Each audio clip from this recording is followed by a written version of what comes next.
Halo Sobat Tekno, apa kabar kamu hari ini? Semoga kamu selalu sehat dan banyak rezeki. Realme ya, semenjak Realme 6, Realme 7 series, itu tuh Realme nggak berasa Realme lagi karena rasanya harganya tuh lebih udah nggak terjangkau lagi. Nggak kayak dulu waktu awal-awal Realme datang. Awal-awal Realme datang itu harganya murah meriah dengan spek mewah. Tapi dengan hadirnya Realme Narzo 20 series kayak ini nih ya, yang saya pegang Realme Narzo 20, ini jadi berasa Realme lagi. Kenapa? Karena ini HP pakai spek yang lumayan hebat di kelas harganya. Harganya tetap hemat. Ya emang sih, desain bodinya, feel-nya tuh berasa jadi kayak HP kelas harga nggak sampai 2 juta. Masih pakai bahan polikarbonat dengan finishing tekstur yang kalau dilihat dengan sudut berubah-ubah udah kayak ada efek holografisnya sih. Feel bodinya jadi kayak mirip seri C kan, yang harganya sejutaan. Yang bikin menarik adalah efek holografisnya ini tuh kalau digoyang-goyang tuh kayak pedang nusuk ke tanah. Keren. Dan desain finishing body kayak gini bikin HP awet bersihnya karena nggak nempel bercak sidik jari. Terus HP juga nggak gampang kena gores-gores halus. Untuk sensor sidik jari juga masih di bodi belakang dengan posisi yang cukup pas kalau menurut saya. Gampang dijangkau, gampang dikenali, dan performanya juga cukup cepat untuk baca jari. Sekali tap, kunci langsung kebuka, nyaris nggak pakai jeda. Dan kalau tampak depan kayak gini, masih pakai layar gaya water drop dengan ukuran 6,5 inch dan masih SD Plus juga dengan rasio 20:9.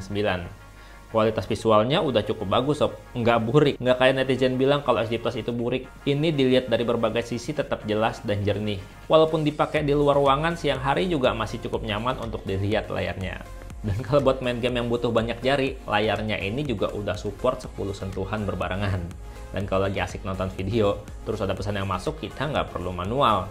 Cukup tap aja notif yang muncul, dan layar otomatis terbagi dua. Nonton tetap jalan terus, tapi informasi nggak perlu keputus. Sementara kalau untuk kualitas suara speakernya, ini pakai speaker single mono di sisi bawah HP sih. Kalau disetel dengan volume maksimal, nggak pecah suaranya.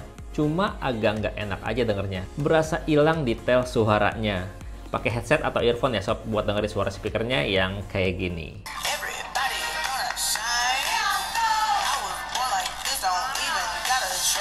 Oh wow, this is so detailed. We could hire an exterminator, or we can leverage millions of years of predatory evolution. Kalau untuk penggunaan harian, Narzo 20 ini juga udah bikin nyaman banget karena sensor dasarnya udah cukup lengkap. Sensor magnetiknya ada, fitur kompas bisa jalan dengan baik. Kalau untuk sensor gyroscope, saya cek sih masih pakai virtual gyro ya, tapi kalau dipakai buat main game cukup cepat dan presisi gyroscope-nya. Kalau dijadiin navigasi juga udah enak sob, karena GPS-nya udah cukup akurat. Kompasnya jalan, baterainya juga awet, jadinya enak banget buat nunjukin jalan sampai tujuan. Oh iya, ngomongin baterai, HP harga 2 jutaan ini baterainya udah badak sob, udah 6000 mAh. Rata-rata kalau pakai penggunaan harian itu bisa 3 harian lebih sob. Ya cuman ngecasnya aja yang lama. Walaupun udah USB-C, udah 18 watt, tapi kalau ngisi itu butuh waktu kenyang banget untuk tidur siang. Butuh waktu sekitar 3 jam 40 menit untuk penuh 100%. Ya kalau buat saya pribadi ngecas lama nggak terlalu masalah. Ngecasnya malam aja, pagi bangun tidur udah penuh. Yang penting kan baterainya awet, sehari 2 hari belum tentu ngecas lagi. Nah, kalau untuk ngomongin performa sob, ini di kelas harga 2 jutaan juga udah lumayan mantep. Pokoknya udah berasa Realme banget lah, karena kan waktu awal-awal Realme keluar itu harga hemat tapi performanya hebat, performanya dahsyat. Nah, Realme Narzo 20 ini udah pakai prosesor Helio G85, udah pakai 4 GB RAM dan skor Antutunya udah lebih dari 200 ribuan. Di harga 2 jutaan udah mantep kan? Buat kamu yang nanya-nanya Helio G85 itu setara sama Snapdragon apa? Gini sob. Kira-kira performanya di atas Snapdragon 665, tapi masih di bawah Snapdragon 675.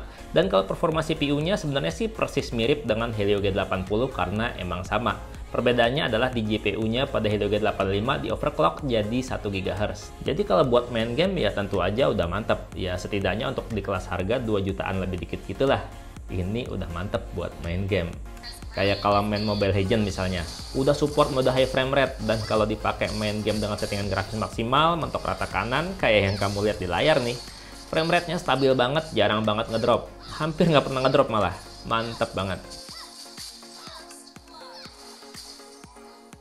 Sementara kalau main gamenya sekelas COD Mobile, udah bisa jalanin game di settingan grafis low high sampai medium high aja. Kayaknya mesti nungguin update dari game developernya nih. Maklum lah, Helio agak lama kalau dapat performa grafis yang lebih bagus di game-game populer kayak gini. Terus kalau saya pakai buat main game di setting medium high ya kayak gini sob.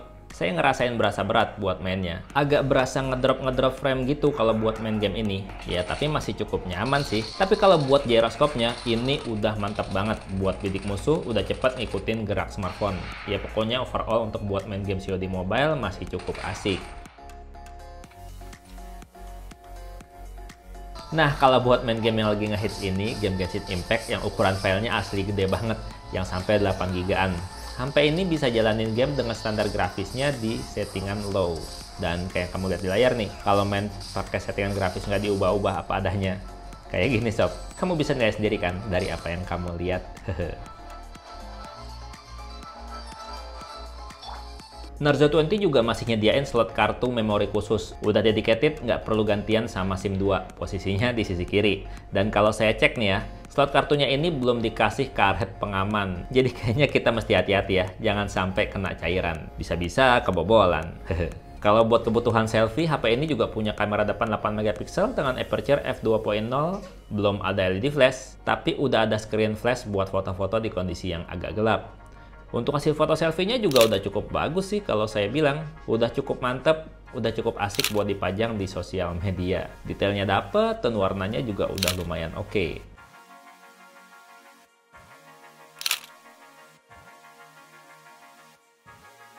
Sementara kalau untuk kebutuhan fotografi, ada triple kamera yang susunannya kayak gini sob. Kamera utama 48 megapiksel dengan aperture f1.8. Kemudian kamera ultrawide 8 megapiksel dan satunya lagi adalah kamera makro 2 megapiksel. Cakep nih, kameranya nggak ada yang gabut. Triple kamera tapi kerja semua. Dan untuk hasil foto-foto makronya udah lumayan oke. Yang penting kamu mau tarik di kondisi cahaya yang cukup ya. Dan pastiin ngambil fotonya jaraknya pas biar nggak ngeblur karena ini masih fix fokus. Kalau untuk kamera ultrawide-nya ya kayak gini sob, distorsi lensa ultrawide-nya sih udah nggak terasa ya, udah mantep. Fitur HDR-nya juga jalan banget, jadi kalau foto-foto siang, bagian langit cerahnya itu jadi lebih dramatis gitu.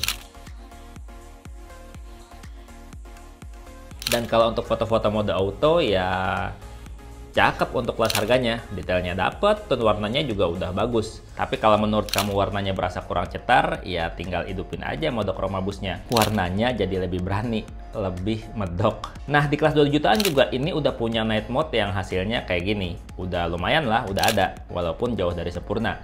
Karena bagian gelapnya tuh berasa noisy banget kalau menurut saya. Iya nggak sih? Untuk foto-foto potretnya ini juga udah lumayan rapi sob. Naruto 20 ini pakai kamera sudut lebar untuk foto potretnya. Jadi semakin objeknya ke samping, semakin ketarik agak-agak peyang gitu. Gini nih hasil rekaman video menggunakan kamera belakangnya. Masih bergetar karena belum ada stabilisasi baik AIS maupun OIS. Jadi secara optik ataupun digital ataupun elektrik tuh belum stabil. Kalau dipakai buat jalan ya kayak gini. Tapi untuk fokusnya sendiri gimana? Fokusnya tuh udah lumayan sob, udah lumayan cepet.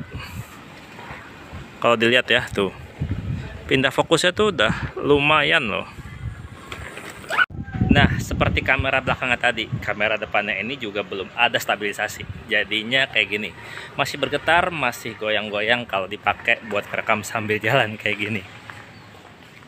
Ya, jadi gitu deh.